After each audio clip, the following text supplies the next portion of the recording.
Imagine being lost in a forest as a child. No parents, no home, no school, no words, no other people at all, just you, the trees, and a pack of wolves. Now imagine surviving there, not for a night, not for a week, but for years. It sounds like something out of a fairy tale, and maybe that is exactly what it is. Because the real story is stranger than the legend, and what it quietly reveals about you is stranger still. It begins in 1920 in the jungles of India. A Christian missionary named Joseph Singh claimed he had discovered something impossible.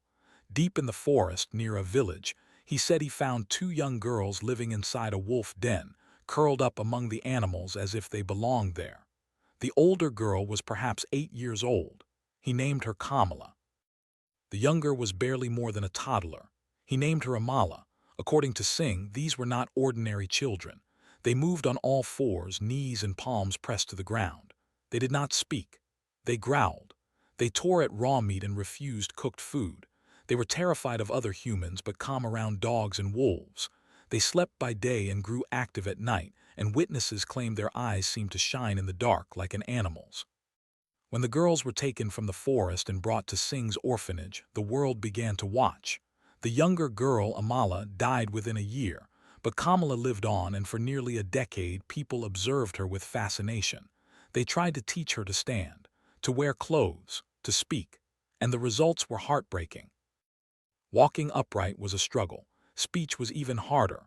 Most children absorb language effortlessly in their first years of life, almost as if by magic. But Kamala, after years of patient effort, learned only a small handful of words, a few dozen at most.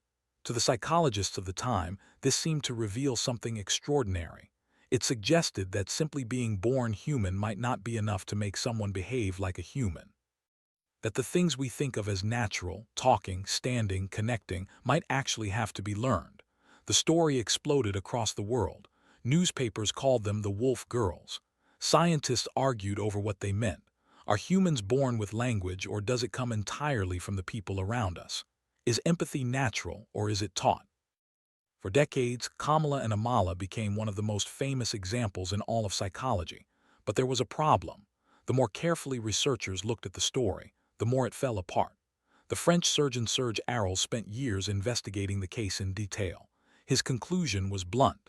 The account had been, in large part, invented. The famous photographs of the girls appeared to be staged. The diary Singh claimed to have written as it happened seemed to have been composed long afterward. The timeline did not hold together. Most researchers today believe the truth is sadder and more ordinary.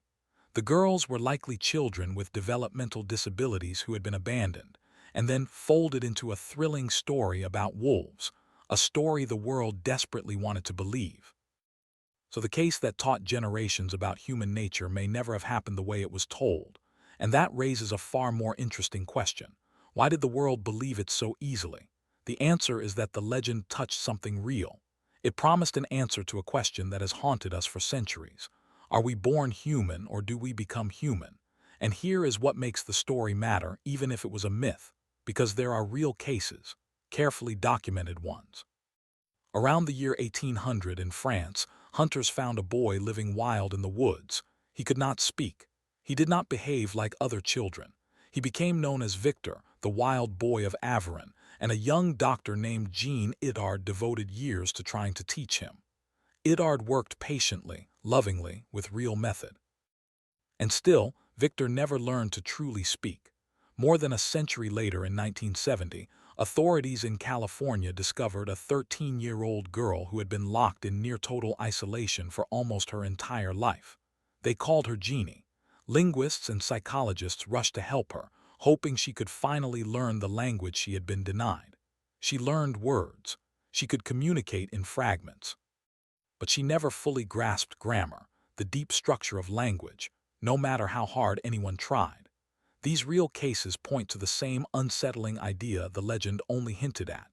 There may be a window early in childhood when the human brain is ready to absorb language and connection.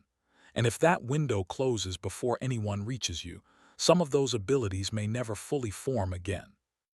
In other words, you were not simply born knowing how to be human. You learned it, from the voices that spoke to you before you could understand them, from the faces that looked back at yours, from every person who held you, taught you, corrected you, and stayed. language, empathy, identity, even the way you think, the silent voice inside your own head. None of it developed in isolation. It was given to you slowly by other people. Remove those people and something strange begins to happen. The line between nature and nurture blurs. What we assume is simply human starts to look like something that had to be taught all along. That is why, more than a century later, the wolf girls still fascinate us. Not because of the wolves, not even because of whether the story was true, but because of what it forces us to admit about ourselves. Because if we truly become human through other humans, then maybe the most important thing we ever give one another is not food or shelter or protection. Maybe it is simply our presence.